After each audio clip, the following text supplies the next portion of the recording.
오늘부터는 이사야서의 말씀을 보도록 하겠습니다. 이 이사야는 구약의 복음서라는 별칭을 가지고 있고 또 이사야 복음서라는 별칭을 가지고 있기도 합니다. 이사야의 이름처럼 이사야라는 이름의 뜻은 여호와는 구원이시라는 뜻을 가지고 있습니다. 이 이사야서에서는 하나님의 구원이 어떻게 나타나고 하나님의 공의와 심판이 또한 어떻게 나타나고 구원받은 백성을 어떻게 남기셔서 하나님께서 어떻게 구속해 나가는가를 우리에게 보여주는 내용입니다. 이 이사야를 통해서 하나님의 살아계심, 하나님의 역사하심을 깨달을 수 있는 저와 여러분 되기를 주님의 이름으로 축복합니다. 이사야서 1장 1절에 유다왕 우시아와 요담과 아하스와 히스기야 시대에 아모스의 아들 이사야가 유다와 예루살렘에 관하여 본 계시라. 하나님께서 어느 날 이사야에게 나타나서 앞으로 이스라엘에 나타날 계시를 그의 환상 가운데 보여준 내용을 이사야는 기록하기 시작하는 겁니다. 무려 4대 왕에 걸쳐서 그러니까 60년 동안에 그가 이 이사야서를 기록하는데요. 이 이사야서에 기록된 대로 이루어졌고 앞으로 또 이루어질 것입니다. 2절에 보니까 하나님이여 하늘이여 들으라 땅이여 귀를 기울이라 여호와께서 말씀하시기를 내가 자신을 양육하였거늘 그들이 나를 거역하도다. 하나님께서 이사야에게 이스라엘 민족을 책망하는데요. 내 자식들이 나를 거역했답니다. 내가 내 자녀를 삼았는데 그 자녀들이 부모를 거역했다고 하나님이 마음 아파하십니다. 하나님께서 우리를 하나님의 백성, 하나님의 자녀 삼으셨습니다. 그래서 우리는 하나님의 기쁨이 되어야 되고요. 우리는 하나님의 뜻을 이루며 살아가야 하는 것입니다. 그러나 하나님을 거역하고 하나님의 뜻을 저버린다면 그것은 누구를 마음 아프게 하느냐면요. 하나님을 마음 아프게 하는 것입니다. 바로 하나님이 택함받은 이스라엘 백성이 그런 처지에 있다 그 말입니다. 그래서 하나님께서 이사야를 통해서 그들을 책망하는 것입니다. 3절에요. 소는 그 임자를 알고 나귀는 그 주인의 구유를 알건만은 이스라엘은 알지 못하고 나의 백성은 깨닫지 못하였도다 하였도다. 동물도 소나 나귀도 그 주인을 알고 소와 나귀도 그 본성을 거스리지 않고 사는데 하물며 하나님이 택함받은 이스라엘 민족은 하나님을 반역하고 거역하며 살았다 그 말이죠. 그래서 하나님의 마음 아픔을 지금 이스라엘 민족에게 전하는 것입니다. 4절에요. 슬프다 범죄한 나라요. 누가 슬퍼합니까? 하나님이 슬퍼합니다. 허물진 백성이요 행악의 종자요 행위가 부패한 자식이로다. 그들이 여호와를 버리며 이스라엘의 거룩한 신 이를 만홀히 여겨 멀리하고 물러갔도다. 하나님을 만홀히 여겼다. 업신여겼다는 겁니다. 왜요? 하나님의 뜻대로 살지 않았으니까. 우리가 하나님의 말씀대로 뜻대로 살지 않으면 하나님을 업신여기는 것입니다. 그거와 똑같은 겁니다. 5절에요. 너희가 어찌하여 매를 더 맞으려고 폐역을 거듭하느냐. 온 머리는 병들었고 온 마음은 피곤하였으며 너희는 지금 머리가 병들었다. 무슨 말이죠? 제정신이 아니다 그 말이죠. 마음이 피곤하였다. 그러니까 너희는 지금 혼미 상태에 있다 그 말이죠. 그럼에도 불구하고 아직도 매가 덜 맞아서 너희가 정신 차리지 못하느냐 그 말입니다. 그러니까 하나님께서 마음 아파서 이스라엘 민족을 지금 이 이사야 선지자를 통해서 일깨우고자 하는 것입니다. 6절에 발바닥에서 머리까지 성한 곳이 없이 상한 것과 터진 것과 새로 맞은 흔적뿐이거늘 그것을 짬에 싸매며 기름으로 부드럽게 함을 받지 못하였도다. 너희는 지금 머리부터 발바닥까지 온전한 데가 없고 다 터지고 다 상했는데 아직도 너희는 치료받아야 될 그 자체를 모르고 있구나. 너희가 병든 거를 모르고 있구나 그 말이죠. 우리가 몸이 아프고 병이 들었다는 걸 알면 병원에 가지 않습니까? 그러면 기회가 생기고 치료할 수 있는 기회가 생깁니다. 그러나 우리가 병든지를 모르고 우리가 지금 죽을 병에 들린 상태를 알지 못한다면요. 죽어가면서도 깨닫지 못하면 결국 그것으로 죽는 겁니다. 이스라엘 민족의 처지가 지금 그렇다 그 말이죠. 하나님은 그들이 완전히 병든 것을 지금 보고 책망하는데 그들은 자신의 처지를 깨닫지 못하는 거죠. 누가 마음 아픕니까? 하나님이 마음 아파하시는 것입니다. 7절에 너희의 땅은 황폐하였고 너희의 성읍들은 불에 탔고 너희의 토지는 너희 목전에서 이방인들에게 삼켜졌으며 이방인들에게 괴롭게 됨 같이 황폐하였고. 이스라엘 민족은 현재만 바라보는 겁니다. 현재 잘 되고 있고 현재 뭔가 좀 되는 것 같으니까 현재 모두 형통하다고 생각하죠. 그러나 하나님 보시기에는 그들이 온전한 게 하나도 없어요. 그들의 성읍은 불타 있답니다. 그들의 토지는 다 지금 황폐해 있답니다. 그들은 지금 이방인들에게 다 파괴되어 있다고 합니다. 영적인 안목으로 하나님 보시는 거죠. 너희가 지금 있는 처지가 영원한 게 아니라 그 말이죠. 하나님을 떠나 하나님의 말씀대로 살지 않으면 너희는 패역한 백성처럼 결국은 망하게 된다. 그걸 지금 경고하는 것입니다. 9절에요. 만군의 여호와께서 우리를 위하여 생존자를 조금 남겨두지 아니하셨더라면 우리가 소금 같고 고모라 같았으리로다. 하나님께서 긍휼을 베풀어 주셨어요. 그 이스라엘 민족의 가운데서도 깨어있는 자들을 하나님께서 허락하신 겁니다. 그들을 통해서 이 나라가 존속되는 것이지 모두가 하나님의 말씀대로 뜻대로 살아서 존속하는 게 아니라 그 말이죠. 그래서 소수 때문에 다수가 보존되는 것입니다. 하나님께서 이 세상을 심판을 연기하시는 것 같은 것은요. 하나님의 택함 받은 백성이 이 세상 가운데 빛과 소금으로 그래도 살고 있기 때문에 하나님이 은혜와 긍휼을 베푸시는 것입니다. 누구 때문에요? 그 하나님의 자녀 백성 때문에. 우리 한 사람이 이 가정에서 믿음으로 살면 우리 때문에 가정이 보존되고요.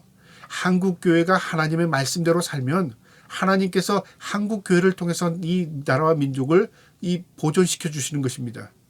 그러니까 남은 자, 구루터기라는 의미가 바로 그겁니다. 하나님께서 남겨둔 자, 하나님이 택함 받은 자들에게 하나님은 초점을 맞추고 관심을 갖고 계시는 거예요. 우리 한 사람이 그래서 중요한 것입니다. 이처럼 하나님께서 만약에 그들까지도 없었다면 소돔과 고모라가 될 것은 뻔하다 그 말이죠. 10절에 너희 소돔의 관원들아 여호와의 말씀을 들을지어다. 너희 고모라의 백성들아 우리 하나님의 법에 귀를 기울일지어다. 하나님이 지금 이스라엘 민족을 소돔과 고모라 심판당에 마땅한 이 도성같이 하나님 보시는 겁니다. 그래서 그들에게 기회를 주시는데요. 회개하라 그 말이죠. 이 회개하라는 이 음성을 들을 수 있는 게 은혜를 입은 겁니다. 그래서 회개를 은총이라고 말하는 이유는요. 아무나 회개할 수 있는 게 아닙니다. 하나님의 음성을 들을 수 있어야 되고요. 그 하나님의 음성 말씀 아래 내 자신이 죄인임을 고백할 수 있는 것이 바로 은총입니다. 저와 여러분이 그 은혜와 은총을 누릴 수 있기를, 그리하여 우리 이 땅에 살아가는 동안에 죄악들을 하나님 앞에 고백하며 우리가 날마다 거룩함으로 또 정결함으로 설 수 있는 저와 여러분 되기를 주님의 이름으로 축복합니다. 11절에요. 여호와께서 말씀하시되 너희의 무수한 재물이 내게 무엇이 유익하겠느냐. 나의 수량의 번제와 살찐 짐승의 기름을 배불렸고 나는 송아지나 어린 양이나 순 염소의 피를 기뻐하지 아니하노라. 너희의 무수한 재물이 내게 무슨 유익이 있답니다. 너희가 황금을 바치고 황소를 바치고 많은 재물을 바친들 그것이 나에게나 너에게 무슨 유익이 있냐 그 말이죠. 하나님이 기뻐하지 않는다 그 말이죠. 너희에게도 유익이 없다 그 말입니다. 그러니까 재물이 중요한 게 아니라 하나님과 하나님의 백성과의 관계가 중요한 겁니다. 우리가 하나님 앞에 무엇을 많이 드려서 하나님 기뻐하는 게 아니라 내가 하나님의 백성다운 삶, 거룩하고 깨끗한 삶을 살 때에 하나님이 그것 보고 기뻐하시는 겁니다. 그 기뻐하는 자의 재물을 받으시고 기뻐하는 겁니다. 예배도 마찬가지입니다. 우리가 세상 사람처럼 살면서 예배한다. 하나님 그 예배를 역겨워하실 수 있습니다. 그러나 우리가 세상에서 빛과 소금으로 살면서 하나님 앞에 시간을 구별하고 물질을 구별하고 마음을 구별하여 구별된 예배를 드린다면 하나님이 그 예배를 기뻐 받으시는 겁니다. 그래서 우리가 살아있는 예배, 내 자신이 제물되는 예배가 나를 하나님께 드리는 것입니다. 저와 여러분이 하나님 앞에 살아있는 제물 될 수 있기를 축복합니다. 12절에요. 너희가 내 앞에 보이러 오니 이것은 누가 너희에게 요구하였느냐. 내 마당만 밟을 뿐이라. 내 앞에 보이러 오니 너희는 가식적이고 위선적이라 그 말이죠. 보이는 것에 초점을 맞춘다 그 말이죠.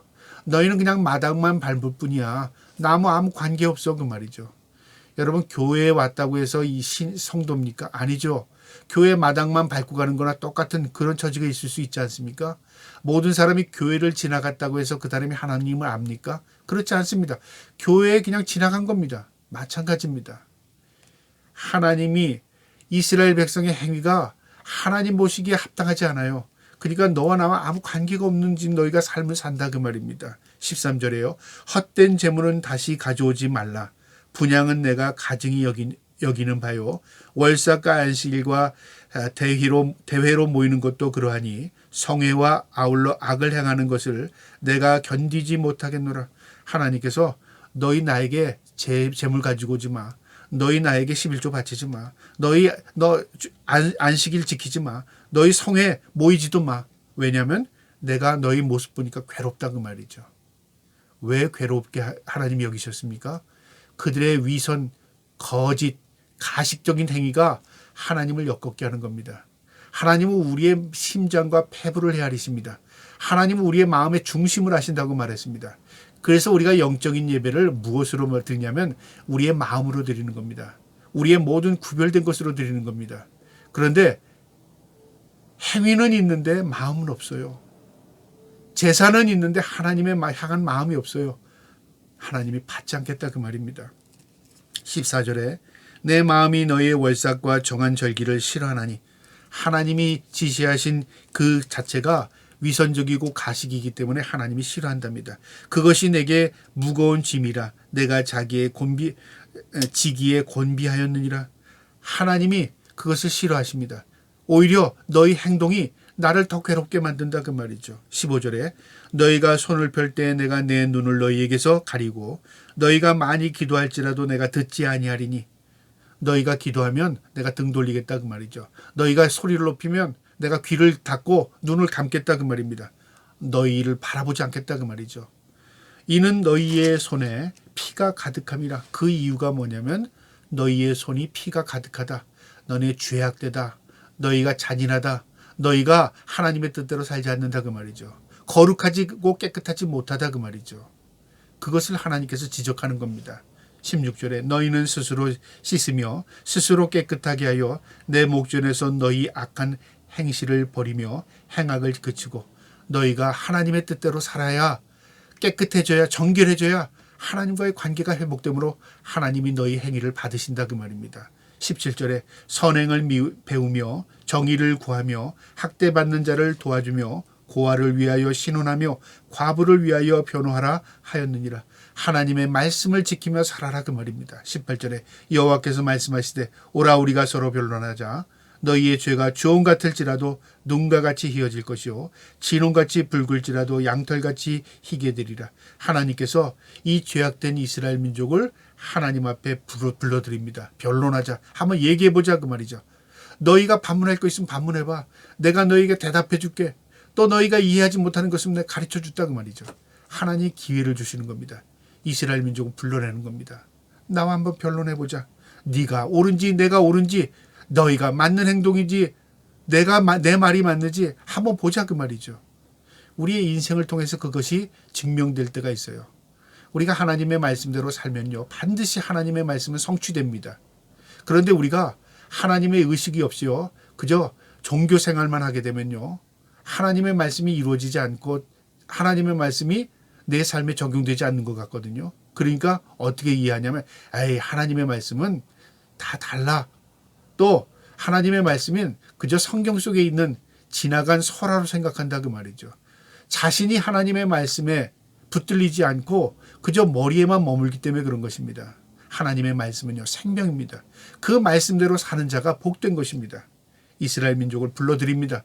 너희 나와 한번 변론해보자 그 말이죠. 19절에 너희가 즐겨 순종하면 땅이 아름다운 소산을 먹을 것이요 너희가 하나님의 말씀대로 순종하면 이 땅이 형통하여 너희가 심은 대로 거두는 놀라운 은혜를 경험하게 될 것이다. 반대로요 너희가 하나님의 말씀대로 살지 않으면 이 땅이 엉겅퀴관하고요 내가 심은 대로 거두지 못하는 결과를 맞게 된다 그 말이기도 한 겁니다. 20절에 너희가 거절하여 배반하면 칼에 삼켜지리라. 여호와의 입의 말씀이니라. 너희가 하나님의 말씀대로 살지 않으면 그것으로 인하여 죽음을 맞게 되리라 그 말입니다. 21절에요 신실하던 성읍이 어찌하여 창기가 되었고 정의가 거기에 충만하였고 공의가 그 가운데 거하였더니 이제는 살인자들 뿐이로다. 하나님께서 택한 받은 백성의 땅을 정의와 공의로 세웠는데요. 그 땅이 살인자들이 기거하는 땅이 돼버린 겁니다. 죄악의 땅이 돼버렸다 그 말이죠. 22절에 내 은은 찌꺼기가 되었고 내 포도주에는 물이 섞였도다. 순수함을 잃었다 그 말이죠. 너희를 정금같이 되게 고난을 통해서 하나님께서 하나님의 백성으로 이끌어 갔는데 결국은 이것이 찌꺼기가 되고 결국은 너희가 혼탁해졌다 그 말입니다. 23절에 내 고관들은 패역하여 도둑과 짝하며 다 뇌물을 사랑하며 예물을 구하며 고아를 위하여 신원하지 아니하며 과부의 송사를 수리하지 아니하는도다. 공의를 잃어버렸다 그 말이죠. 관리들은 뇌물을 사랑하게 되었고요. 정의가 없어졌다 그 말이죠. 이게 결국 하나님을 떠난 겁니다. 공의와 정의가 살아나고요. 사랑이 실천되는 것은 하나님의 나라가 확정되는 것입니다. 공의와 정의가 퇴색되고 그 다음에 악이 득실한 것은요. 망할 징조가 되는 것입니다. 나라도 그렇고요. 교회도 그렇고요. 우리 개개인의 삶도 마찬가지인 것입니다. 24절에 그러므로 주 만군의 여호와 이스라엘의 전능자가 말씀하시되 슬프다 내가 장차 내 대적에게 보응하여 내 마음을 편하게 하겠고 내 원수에게 보복하리라. 하나님께서 이스라엘 민족이 보복 대상자 원수가 되어버렸다 그 말이죠. 25절에 내가 또 내 손을 내게 돌려 내 찌꺼기를 잿물로 씻듯이 녹여 정결하게 하며 내 혼잣물을 다 제하여 버리고 하나님이 정결케 하시겠다 그 말입니다. 26절에 내가 내 재판관들을 처음과 같이 내 모사들을 본래와 같이 회복할 것이라. 그리한 후에야 내가 의의 성읍이라 신실한 고울이라 부르리라 하셨나니 하나님께서 이 패역한 백성을 다시 고치시겠다는 거죠. 이 나라를 다시 정화시키고 깨끗하게 하시겠다 그 말이죠. 하나님이 그렇게 하시겠다는 겁니다. 이게 하나님이 끝없는 사랑이십니다. 27절에 시온은 정의로 구속함을 받고 그 돌아온 자들은 공의로 구속함을 받으리라. 하나님의 공의와 정의가 시온에서부터 하나님으로부터 나온다 그 말이죠. 우리가 하나님 앞에 붙어 있으면 공의와 정의를 실천하는 자가 되지만 우리가 하나님으로부터 떨어지고 단절되면요. 우리 자신에게는 공의와 정의가 없습니다. 그래서 공의와 정의를 실천할래야 실천할 수 없는 것입니다. 하나님이 없는 자가 공의와 정의롭다 그런 거 보지 못했습니다. 하나님을 의지하고 하나님을 인정하는 자만이 공의와 정의가 무엇인지를 알게 되는 것입니다. 하나님이 곧 공의이시고 정의이시기 때문에 그렇습니다. 28절에 그러나 패역한 자와 죄인은 함께 패망하고 여호와를 버린 자도 멸망할 것이라. 하나님 앞에 죄 짓는 자, 하나님을 버린 자는 패망하고 멸망한답니다. 이게 성경입니다. 29절에 너희가 기뻐하던 상수리나무로 말미암아 너희가 부끄러움을 당할 것이요 너희가 택한 동산으로 말미암아 수치를 당할 것이며 우리가 자랑했던 것, 우리가 자랑스럽게 생각했던 것이 오히려 우리의 부끄러움이 되고 수치가 된다 그 말이죠. 어떤 사람은 돈을 자랑했는데 그 돈이 수치가 되고요. 어떤 사람은 명예를 자랑했는데 그 명예가 모욕스럽고 수치가 되고요. 어떤 사람은 건강을 자랑했는데 그 건강 때문에 오히려 더 큰 화를 입는 경우도 있습니다.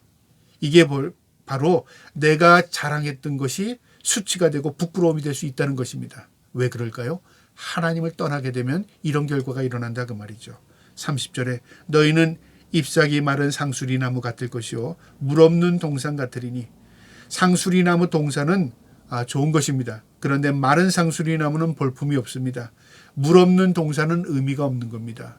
그러니까 내용이 중요한 것이라 그 말이죠. 껍데기만 아무 의미 없다 그 말이죠. 우리의 삶은 껍데기 인생일지라도 우리 안에 예수 그리스도 우리의 주님을 모시고 있으면 내 마음도 하늘나라가 될 뿐만 아니라 내가 하나님 앞에 온전한 자녀로서의 삶을 살 수 있는 것입니다. 그래서 내가 이제 사는 것은 내가 아니요 내 안에 그리스도가 산다는 말씀처럼 내 안에 그리스도의 삶으로 내가 온전히 변화될 때 내가 참 그리스도인이 되는 것입니다. 마지막 31절에요. 강한 자는 사모라기 같고 그의 행위는 불티 같아서 함께 탈 것이나 끝사람이 없으리라. 결국 우리의 모든 것들이 다 소멸된다 그 말입니다. 하나님을 떠난 인생, 하나님 앞에 범죄하는 인생, 하나님을 의식하지 않고 사는 인생, 공의와 정의 아래 살지 않는 인생은 결국 물거품이 되고 지푸라기 같이 되고 다 소멸되는 존재가 될 수밖에 없는 것이다. 그것을 지금 계시를 통해서 이사야에게 보여준 것입니다. 이 말씀을 우리의 마음에 새기고요. 하나님 없는 인생이 얼마나 비참한 인생인가를 깨달았고 늘 하나님을 가까이함이 내게 복임을 인정하면서 하나님과 늘 동행하는 삶을 살기를 주님의 이름으로 축복합니다. 아멘.